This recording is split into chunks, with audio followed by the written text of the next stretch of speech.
Hello everyone, welcome to online economics class. Students, आज की video में हम डिस्कस करने वाले हैं मार्जिनल कॉस्ट को। लास्ट वीडियो में हमने एवरेज कॉस्ट के बारे में स्टडी किया था, जहाँ पर हमने एवरेज कॉस्ट को विद अ टेबल और साथ में जो कंपोनेंट्स होते हैं एवरेज कॉस्ट के, एवरेज वेरिएबल कॉस्ट और एवरेज फिक्स्ड कॉस्ट, इन दोनों कॉन्सेप्ट को भी विद हेल्प ऑफ टेबल और थ्रू ग्राफ अंडरस्टैंड किया था। आज हमारा कॉन्सेप्ट है मार्जिनल कॉस्ट।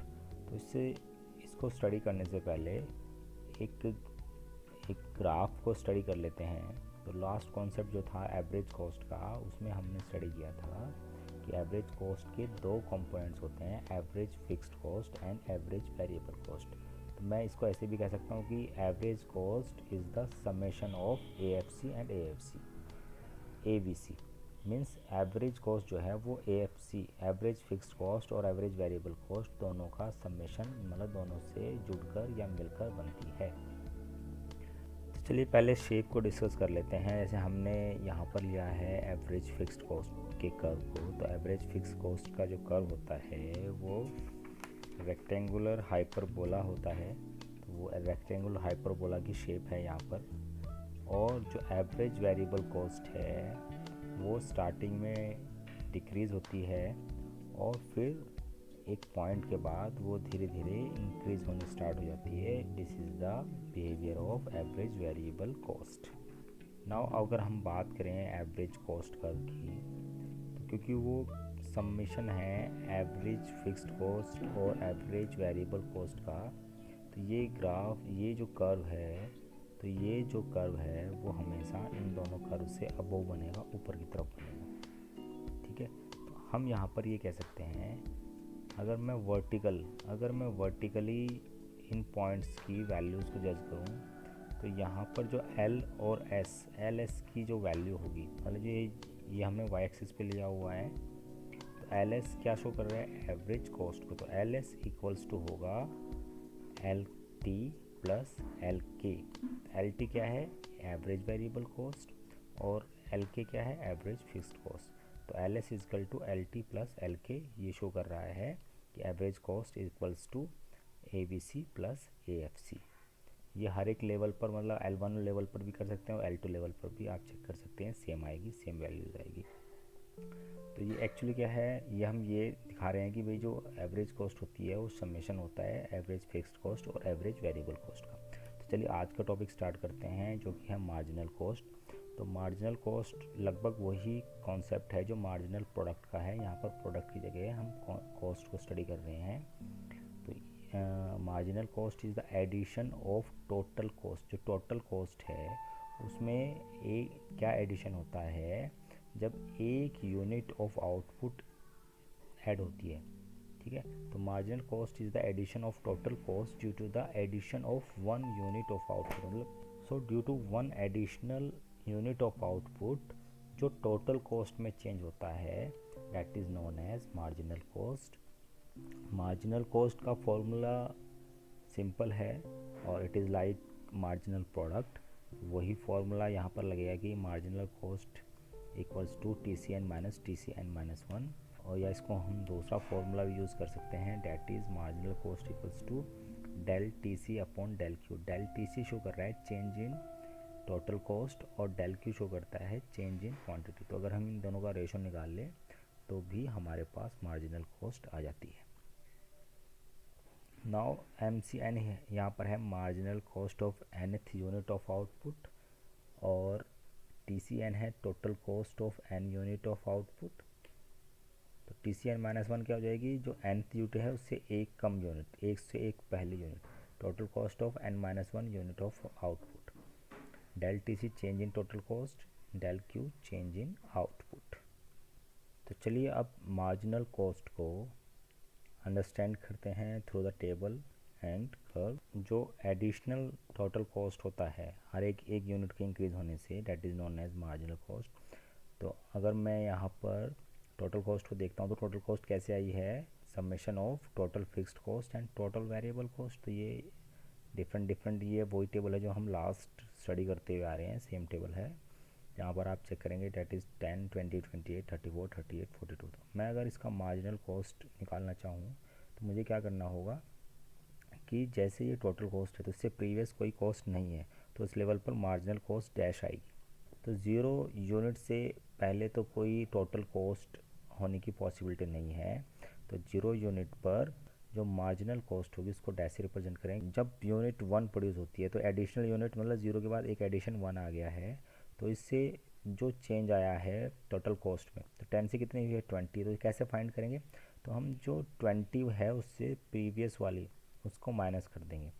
ये हमारी हो गई TN और ये हमारा हो गया TN-1, ये हमारा हो गया TCN, टोटल कॉस्ट जो n वैल्यू को हम स्टडी कर रहे हैं, और ये हो गई उससे एक पहली, इसको कहते हैं TCN-1। सो 20 माइनस 10 करेंगे इट इज़ 10।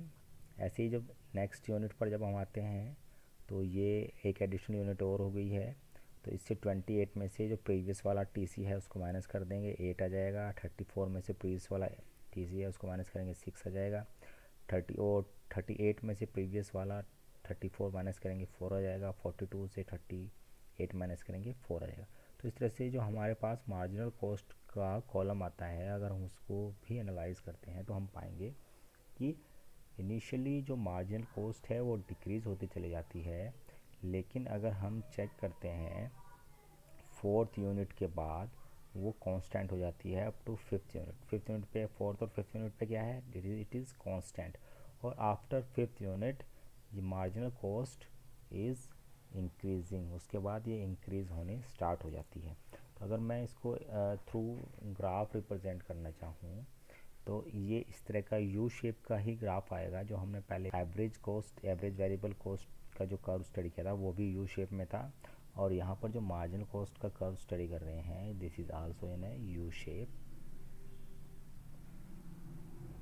तो यू शेप का रीज़न मैंने आपको बता दिया कि मार्जिनल कॉस्ट पहले डिक्रीज़ होता है, मार्जिनल कॉस्ट पहले डिक्रीज़ होगी और फिर उसके बाद कांस्टेंट होने के बाद, कुछ टाइम कांस्टेंट होने के बाद वो अगेन इंक्रीज़ होने स्टार्ट हो जाती है। नाउ अब बात करते हैं कि मार्जिनल कॉस्ट जो होती है उसके अंदर सिर्फ वेरिएबल कॉस्ट होती है। ये मैं क्यों कह रहा हूँ, क्योंकि हमने, जब मैं कहता हूँ कि टोटल कॉस्ट जब एक एडिशनल यूनिट इंक्रीज़ हो रही है तो डैट इज़ मार्जिनल कॉस्ट। और अगर आप यहाँ देखेंगे कि फिक्स्ड कॉस्ट तो हर एक लेवल पर 10 है, तो यहाँ से जो ये 10 आया है 0 to 10, वेरिएबल कॉस्ट इंक्रीज हुई है 10, ठीक है, और इसी वजह से मार्जिनल कॉस्ट भी इंक्रीज हुई है 10। फिर हमने कहा कि जो सेकंड यूनिट है उसके लिए वेरिएबल कॉस्ट 10 से 18 चेंज हुई है, फिक्स्ड कॉस्ट तो 10 सेम ही है, तो यहाँ पर भी मार्जिनल कॉस्ट कितनी हो गई है 8। फिर अगर जो सेकंड से थर्ड यूनिट अगर आप देखेंगे तो वेरिएबल कॉस्ट चेंज हुई है 18 से 24 डेट इज़ 6, तो यहाँ पर भी मार्जिनल कॉस्ट जो है वो 6 हुई है। तो अगर हम इस कॉन्सेप्ट को थोड़ा डीप स्टडी करें तो हम ये पाते हैं कि ये जो है it need to be noted that MC is an additional cost corresponding to additional unit of output। तो हमने स्टडी कर लिया वही MC जो होती है वो एडिशनल कॉस्ट होती है, और additional cost can not be fixed cost. तो एडिशनल कॉस्ट क्योंकि वो हर एक लेवल पर वो ऐड होती जा रही है तो उसको फिक्स्ड कॉस्ट तो कह ही नहीं सकते। फिक्स्ड कॉस्ट तो होती है जो हर एक लेवल पर सेम रहती है, चेंज नहीं होती है। तो एडिशनल है तो हर एक लेवल पर चेंज हो रही है, तो it can only be variable cost. तो ये सिर्फ क्या हो सकती है, ये हमने पढ़ा है कि चेंज होने वाली कॉस्ट को क्या कहते हैं, वेरिएबल कॉस्ट कहते हैं, तो ये सिर्फ वेरिएबल कॉस्ट हो सकती है। तो accordingly the sum total of MC, जो सम टोटल ऑफ MC अगर हम करेंगे मार्जिनल कॉस्ट वाले कॉलम में, अगर हम किसी लेवल पर उससे ऊपर वाले सारे मार्जिनल कॉस्ट का टोटल करते हैं तो वो क्या शो करती है, वो टोटल वेरिएबल कॉस्ट को शो करती है। इसलिए इसका जो फॉर्मूला होता है वो होता है TVC equals to summation MC। ये सेम जो फॉर्मूला रिलेट करेंगे तो आप वहाँ पर प्रोडक्शन फंक्शन में स्टडी कर रहे थे TP equals to summation MP। तो यहाँ पर TP टोटल प्रोडक्ट ना लेके हमें यहाँ याद रखना है टोटल वेरिएबल कॉस्ट। तो total variable cost equals to होता है summation MC marginal cost. Now इसको एक एग्जांपल समझ लेते हैं। जैसे पीछे हमने अभी, आप अगर ये वाले टेबल को अंडरस्टैंड कर रहे हैं, उस टेबल को अगर स्टडी करेंगे तो आप ये पाएंगे कि जो लेवल ऑफ आउटपुट है 8 यूनिट पर, उस वहाँ पर टोटल वेरिएबल कॉस्ट है 62। अब 62 कैसे आई? 62 आएगी जब आप जो MC है 1 to ले से 8 यूनिट तक वो सबको ऐड करते हैं, तो वो किसके इक्वल हो जाएगी? डेट इज इक्वल टू 62 हो जाएगी। और 62 क्या है? हमारा टोटल वेरिएबल कॉस्ट है। तो ये जो हमें आएगा,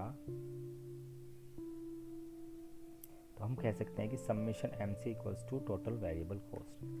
मैं अगर इसको अब आपको ऐसे समझाऊं कि जो टोटल वेरिएबल कॉस्ट की वैल्यू है डेट इज़ 62, और मैं अगर इन सारे मार्जिनल कॉस्ट को ऐड कर देता हूँ तो इस लेवल पर, तो यहाँ पर तो वो वैल्यू जो आएगी समेशन MC वो इक्वल आएगी 62 के। तो ऐसे ही उस लेवल पर जब आउटपुट 5 है, तो आउटपुट 5 है तो उस कंडीशन में जो वेरिएबल कॉस्ट है वो 32 है। और अगर मैं इस लेवल पर जितने मार्जिनल कॉस्ट है उनका समेशन कर दूं, उनको ऐड कर दूं, तो वो 32 के इक्वल आना चाहिए। तो 4 + 4 8, 8 + 6 14, 14 और 8 22, और 22 + 10 32, दैट इज इक्वल टू 32। तो हम कह सकते हैं total variable cost is equal to summation MC। अगर टोटल वेरिएबल कॉस्ट को रिप्रेजेंट करना हो MC कर्व के साथ, तो ज्योमेट्रिकली हम इसको रिप्रेजेंट कर सकते हैं, क्योंकि this is a total area under MC curve. जैसे ये जो शेडेड पोर्शन है ये टोटल वेरिएबल कॉस्ट को शो कर रहा है। तो मार्जिनल कॉस्ट का कर्व तो हमें पता ही है यू शेप का होता है, तो यू शेप का कर्व है। और इसके आउटपुट जो आप, अगर मैं यहाँ पे 1 2 3 4 5 6 7 8, तो जो भी आउटपुट पर आप TBC फाइंड करना चाहते हैं, तो उस आउटपुट पर जैसे यहाँ पर 3 है, तो 3 से आप एक वर्टिकल लाइन ड्रॉ करेंगे और उससे पहले का जो ओरिजिन तक का पोर्शन है, शेडेड पोर्शन, वो जो शो करेगा that is showing total variable cost. तो ये रिप्रेजेंटेशन हो गया। अगर हमें टोटल वेरिएबल कॉस्ट को ज्योमेट्रिकली रिप्रेजेंट करना हो मार्जिनल कॉस्ट कर्व में, तो हम इसको shaded portion that is below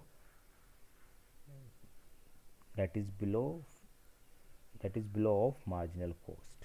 So that's all for the today students. Thank you. Have a nice day.